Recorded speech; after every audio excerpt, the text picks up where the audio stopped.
Have you ever really, truly stopped to think about what happens in that split second between deciding to do something and then actually doing it? Well, today, we're going to unpack that incredible process.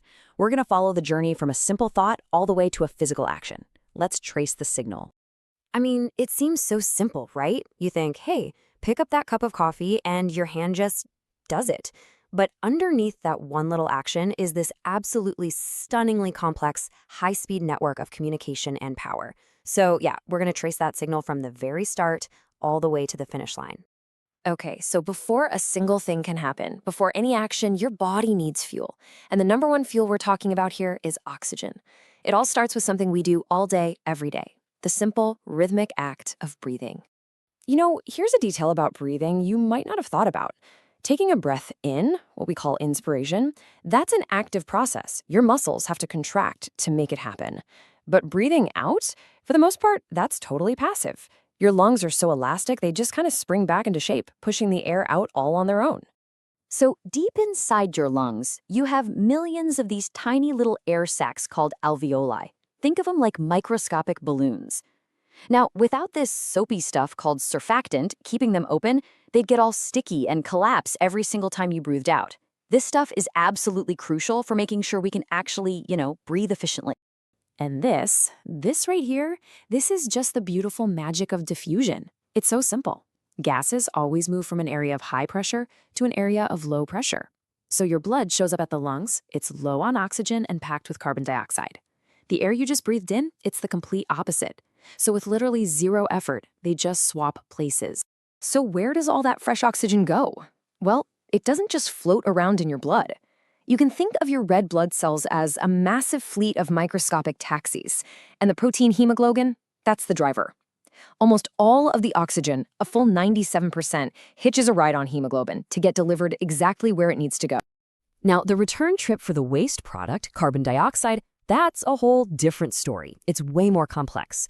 A little bit of it grabs a ride on hemoglobin, sure, but the vast majority, 70%, gets converted into a totally different substance called bicarbonate for the trip back to the lungs. It's a much more sophisticated waste disposal system.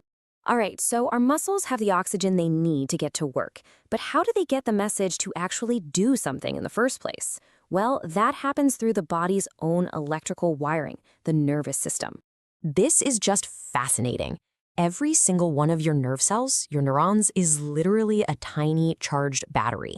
When it's just sitting there waiting for a signal, it holds this small negative charge by constantly pumping positive sodium ions out of the cell. It's always ready.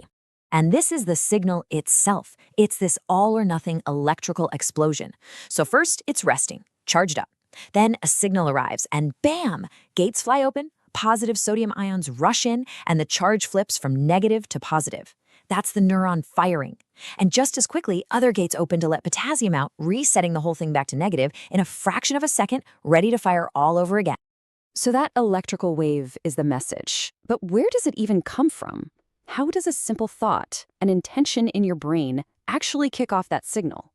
To figure that out, we have to head up to the command center. So, long before you ever move a muscle, a deep part of your brain called the basal ganglia acts like an architect. Seriously, it designs the whole plan. It figures out the right sequence of muscle contractions, how strong they need to be, the whole pattern you need to, say, pick up a glass of water smoothly. Once that blueprint is ready, the basal ganglia sends it over to the commander, the motor cortex. This is the part of your brain that gives the final, executive order.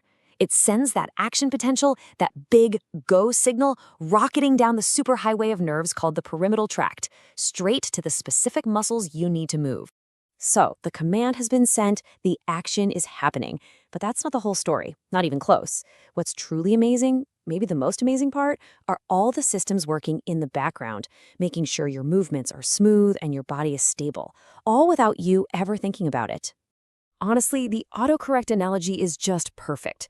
As your motor cortex is sending commands down to your muscles, your cerebellum is getting real-time feedback up from your body about where your arms and legs actually are in space. And if there's any difference between the plan and reality, the cerebellum instantly sends correction signals to smooth everything out. It's the reason you can touch your nose with your eyes closed. You ever wonder why you don't just fall over when you're standing still? I mean, really think about it. You can thank these incredible little sensors for that. Woven right into your muscles, these muscle spindles are constantly reporting back to your brain about how stretched your muscles are, giving it a nonstop stream of data about your posture. So what happens when you stumble? Well, imagine a muscle in your leg stretches way too far, way too fast. That muscle spindle sends an immediate alarm signal up your spinal cord, and a signal comes right back telling that same muscle to contract instantly. Your brain isn't even involved. It's a pure reflex, and it's what catches you before you fall. And hey, let's bring this whole thing full circle. Remember breathing? Yeah, you don't have to think about that either. Deep down in your brainstem, the most ancient part of your brain, there's a little cluster of neurons called the respiratory center that just keeps on firing, making sure you breathe in, breathe out, all day, every day, no conscious thought required. Now, get ready for this, because here is the real kicker. You would think the urgent need to take a breath comes from a lack of oxygen, right?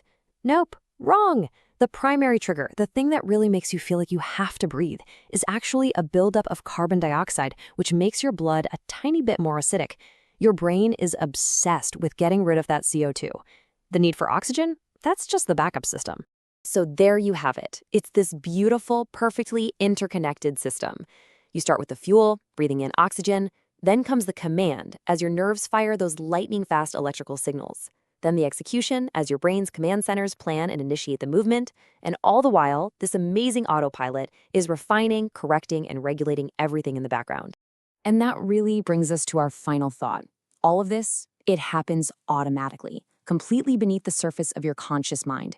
It's a powerful reminder that while you might feel like you're the one piloting the ship, there's this astonishingly complex and intelligent crew running the entire operation for you, 24/7. Kind of makes you wonder, doesn't it?